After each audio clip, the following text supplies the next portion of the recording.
Reebok is a brand known for a meteoric rise and enigmatic fall out of the athletic market for many. Once seen as a premier brand seen on jerseys across the NBA, NFL, MLB, and NHL, the brand began shifting gears in 2005 when Adidas bought out the company. Over time, many of the spotlights once dominated by Reebok began to be shifted over to Adidas. And in the 2010s, Reebok became more synonymous with CrossFit. In 2021, the company sold again, this time to Authentic Brands Group, a brand management company that has seen acquisitions of such companies as Champion, Sperry, Dockers, and many more. It's been quite some time since we have seen new running shoes from Reebok. However, the athleisure brand re-entered the scene in 2024 with the Reebok FloatZig 1. In January of this year, Reebok released the FloatZig Double, a max cushion shoe aimed at long distances. The FloatZig Double certainly looks the part, but how does this shoe translate onto the road? Let's find out today.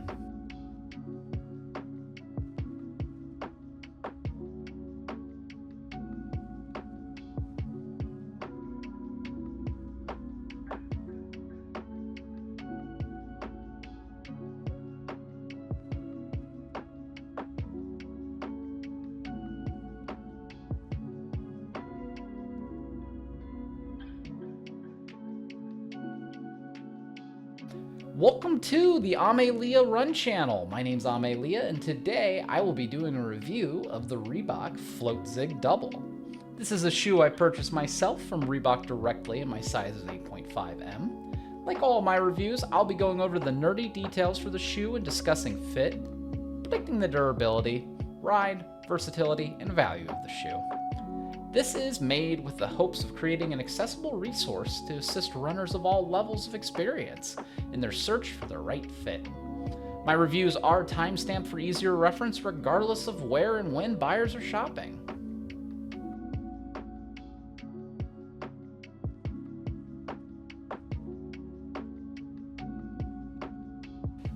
Starting off with the nerdy details. The FloatZig Double is one beefy shoe, weighing in at 11.4 ounces, making it nearly as heavy as the Nike Vomero Premium, which is 12.4 ounces for comparison.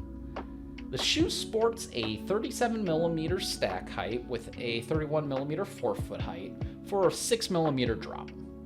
Much like the Premium, there's a lot going on in that 11 ounces, however.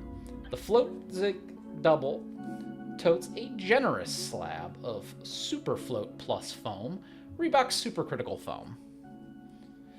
It's loaded with a thick rubber outsole and a rock-solid platform across a firm but comfortable mesh upper. The shoe is available for $140 on Reebok's website, but take a look to see if you might qualify for one of their many wonderful discounts for many professions, many different populations.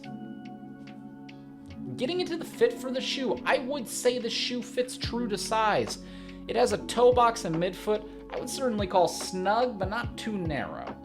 It almost kind of feels like a light stability shoe at times, with a kind of an even distribution across both the lateral and medial sides. Typically when shoes have slight stability aspects to them, I usually notice it on my lateral side, but kind of felt like the love was shared there across these. Despite its appearances too, I wouldn't necessarily call this a plush instep, but it's far from feeling firm. The heel in particular does feel pretty roomy, and the upper is comfortable. I of course had to adjust my laces, but as usual it's because of my freakishly high instep. Something that immediately stands out to me, though, is how rock solid the shoe is in its construction, really across every domain. The upper's really well constructed. This rubber outsole seems like really sturdy, but we'll get into that here in a bit. I think there's very little exposed foam. You can just see that right there, and some little dots there throughout. I really surmise that I think a runner would likely move on from the shoe probably before they ever experienced any real durability concerns.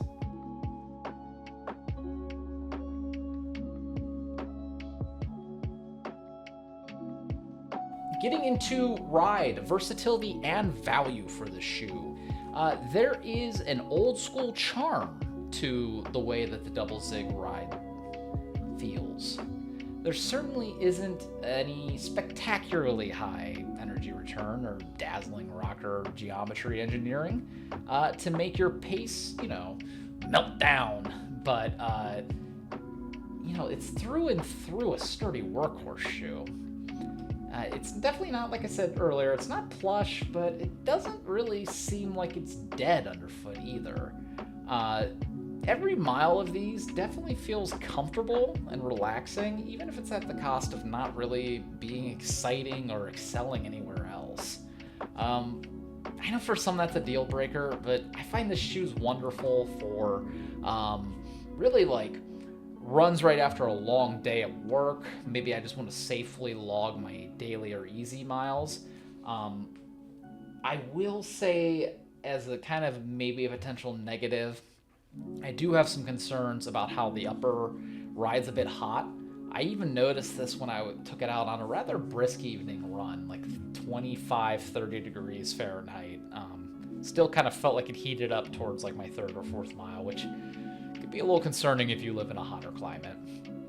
I wouldn't grab these first for many choices or runs, but there's definitely kind of an almost charming reliability here.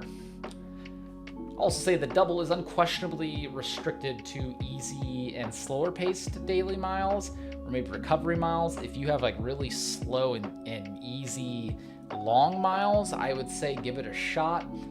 I don't know if I would take this shoe out further than like 3 or 4 easy miles, but that's just kind of my preference as far as like what I want to run in. It's definitely not dead as far as like any energy return, but it's definitely, like I said earlier, not the most exciting off the line. I would never really dream of picking up the pace in these. I do think, though, where versatility is concerned, this shoe really starts a big old glimmer and shine in my eyes when I think of how well it works as an athleisure shoe. Reebok has really cornered athleisure as kind of one of their mainstays in the last few years, and I will say that it translates well into this shoe. I loved wearing this to work and out on errands. I'll tell you, I'll probably be wearing this as a casual shoe for many, many months ahead. I don't know, how effective it'll be for, the purpose of even being a good work shoe once summer rolls around. I want to give it a shot, but I always want to give a good shout out to a shoe that works well for both business and pleasure. With that in mind, I think the value of the shoe priced at $140 really depends on expectations.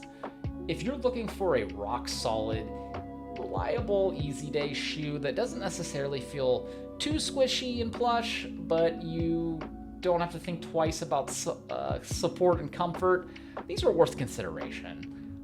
If you're the type who wears your running shoes to work or out and about for athleisure, this shoe should be on your short list for consideration. I would really say so. As I mentioned too, Reebok is quite generous with the amount of discounts they offer based off of all the different professions and populations. So you might even be able to pick that up for a pretty sizable discount, which makes this discussion even more compelling.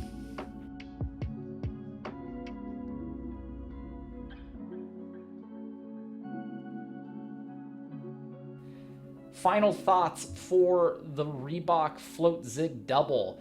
I'm really happy to see Reebok is dipping their toes back into the pool. The FloatZig Double is a great shoe. I think it deserves way more love than it's currently getting.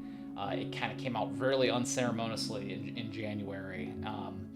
I think it's a great shoe that many folks who are looking for something that could be like an athleisure shoe, I think that it's also something could be really challenging to convince somebody of, but I really think that if you're wearing things like, Ghost Max, Fresh Foam Moors of the world, throw the FloatZig Double in the conversation for a work shoe, running shoe. I work in a medical setting, and I would say that I'm very privy to conversations from others who state that their running shoes are falling apart after 6 months of wearing them pretty hard at work.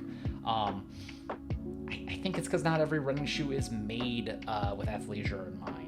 That kind of durability, with not so much exposed foam on this, and like I said, those really sturdy elements about this.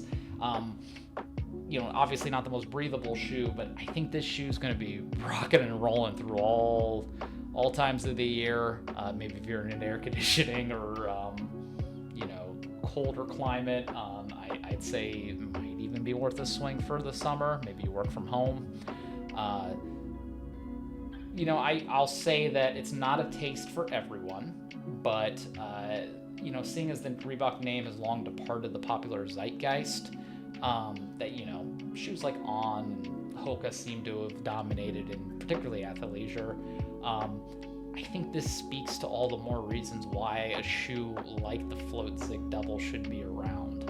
I'm really excited to see what more shoes Reebok has up their sleeves. Keeping my fingers crossed too, because this has been a very, very pleasure. As this has been a treat to ride in. With that said, I hope you found this review helpful. If you have any questions, let me know in the comments. Remember to subscribe for reviews similar to this. I also release educational shorts weekly, just vlogs as I'm training for my first marathon since 2019. I got that coming up here in July. Really excited about that. Hope you're all keeping healthy and safe, and I will see you all in the next review.